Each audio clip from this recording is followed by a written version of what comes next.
Some say that a week is a lifetime in politics, and this past week in the United States has really shown that to be true.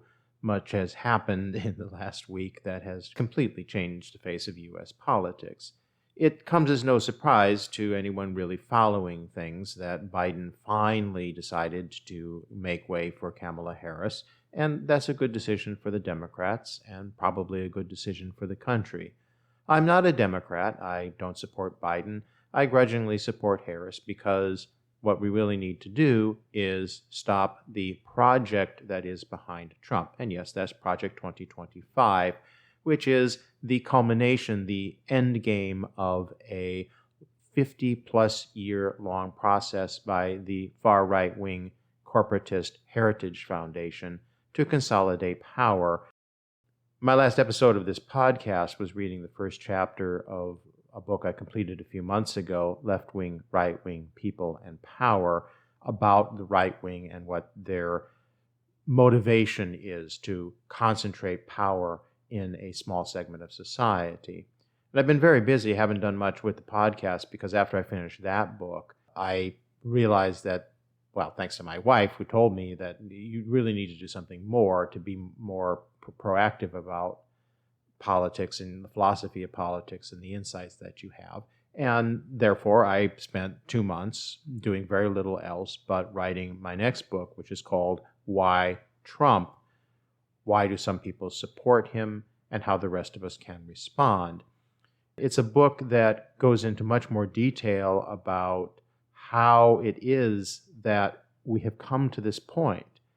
That's one of my main concerns as an educator, as a professor of philosophy, is to show how it is that the evolution of ideas, the constant dialectic of intellectual and cultural development leads us to how we are today, how we think today.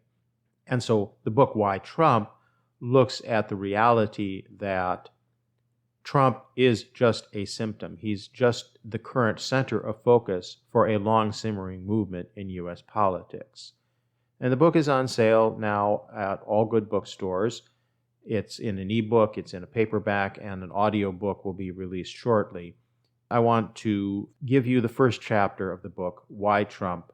Why some people support him, how the rest of us can respond, as read by me, the author. I really look forward to your feedback on this. I look forward to discussing the issues, the very important issues of what the right wing is about in the United States, because there's so much more behind what we see in politics than what the talking heads on TV and the talking heads in academia's ivory tower are willing to even look at, much less talk about. Chapter 1. Framing the Issue. What is the issue? Many people talk about Donald Trump. Some people love him, and some people hate him. Some people try to explain why people love or hate Trump. Despite the copious conversation and plenteous explanations, there's a lack of clarity about why people support Trump. Neither academia nor the political pundits can adequately explain the phenomenon that is Trump. Regardless of how you feel about Trump, the fact remains that he wins. He won the 2016 election fair and square. Yes, he lost the 2020 election fair and square, but he turned that into a win, as evidenced by the unquestioning devotion he still receives from a segment of the U.S. population. Trump still possesses considerable social power. Why Trump? Why do some people support him? Why has the subject of Trump become the dominant subject of U.S. politics? I will consider those questions and connected questions and attempt to answer them in a constructive manner. But what if I told you that the subject of these questions isn't Trump? It isn't. Not really. Realizing that simple reality opens the door to a deeper understanding of the particular strain of U.S. political culture that is behind the movement that currently takes Trump as its center of focus. There is little new in Trump or the things he says and does. His success in attaining power lies in his ability to harness a long, simmering feeling in a segment of the American population. It's not about Trump. When I began conducting research for this book, I did a search for Trump in my far too large collection of saved emails. The oldest email I still have that mentioned Trump is one from 2011, entitled "Comedians Beg Trump to Reconsider. 20,000 Jokers March on Trump Tower." Dateline, New York, The Borowitz Report. Distraught at the news that Donald Trump will not seek the Republican nomination for president, the nation's comedians took to the streets today begging Mr. Trump to reconsider. The largest gathering of comedians took place in Trump's hometown of Manhattan, where an estimated crowd of 400,000 jokers marched on Trump Tower. Comedian Andy Borowitz's satirical email newsletter, The Borowitz Report, reminds us that as early as 2011, Trump was both mulling a run for president and was the butt of ridicule. Trump didn't run in 2012, but did in 2016. Initially, his run for the president was dismissed either as a joke or as the road to an extremism so unpalatable and so unthinkable that it couldn't possibly succeed. Few thought he would win the election, including the Hillary Clinton campaign, which helped to elevate Trump's profile early in the primary race, believing him to be the potential Republican nominee most beatable as a general election candidate. Clinton and her team were correct in labeling Trump as a Pied Piper candidate, but wrong in believing that he would lead the Republicans to electoral defeat. But this book is not another inside-the-Beltway rehash of electoral politics, nor is it another retrospective on what Trump has said and done. This book is neither a hit piece against Trump, nor a hagiography extolling Trump. This book is about the United States and its unique strain of right-wing politics. Love him or hate him, Trump is a product of America. And here's the important thing. Trump is a symptom far more than he is a cause. Yes, we are witnessing a right-wing movement that centers itself on Trump. But this movement isn't about Trump. He is a focal point, but there is much more going on here. Casting the movement as being led by Trump mischaracterizes not only the movement, but also the nature of American culture and politics. In this book, I will try to clarify this mischaracterization by asking a simple question. Why do some people follow Trump? They have a movement. They call it MAGA.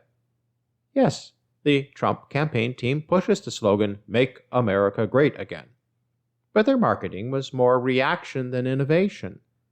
The 1980 presidential campaign of Ronald Reagan invented the "Make America Great Again" slogan. Crucial to understanding Trump's appeal is to realize there is little new in Trump's message. Technology, particularly social media, sharpens and intensifies the message, but its contents and the feelings behind it are nearly as old as the United States. The need to dig deeper. It is common in the media to attribute support for Trump to disaffected whites. This well-worn trope has a grain of truth to it and has the appeal of simplicity, but it is a judgment that is vague and inadequate. To say those who support Trump because they are disaffected whites is contemptuous and unproductive. It dismisses the complexities of social life and real people who possess real power. Why do some people feel that Trump is a solution to the problems they feel are present in America? The issue isn't Trump. The issue is that reservoir of American feeling that he has managed to tap into and exploit. The issue is what has come out of the shadows and into the mainstream, a strain of reactionism that is unique to the United States, deriving from the country's unique history. If you want to say that Trump is a wannabe strongman or authoritarian, you have good grounds for such an argument. But more important than such an argument is solving the riddle of why some people want a strong man as head of an authoritarian government. Politics is about power. Anyone can want power, but no one can gain political power alone.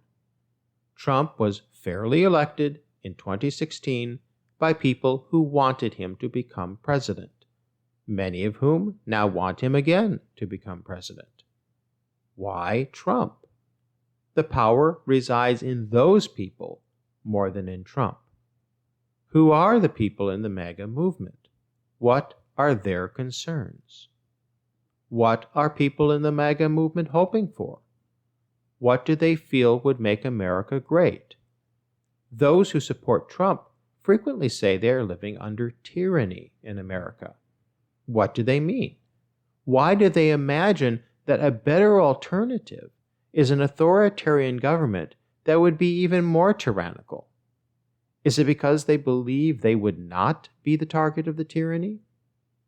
Would they be correct? We need also to ask if people in the MAGA movement are really willing to resort to violence. The January 6, 2021 attack on the United States Capitol building in Washington, D.C. has become so much a political football between the two major parties that the significance and implications of the attack have been lost. Was it an aberration or a prelude? Today, some Trump supporters say they see bloodshed as necessary. Talk is cheap. Do they intend to follow up their words with actions? We need to dig deeper, beneath the simplistic dismissals, jokes, and talking points, and ask questions. The issue isn't Trump. The issue is much larger, deeper, and older. Let's dive in.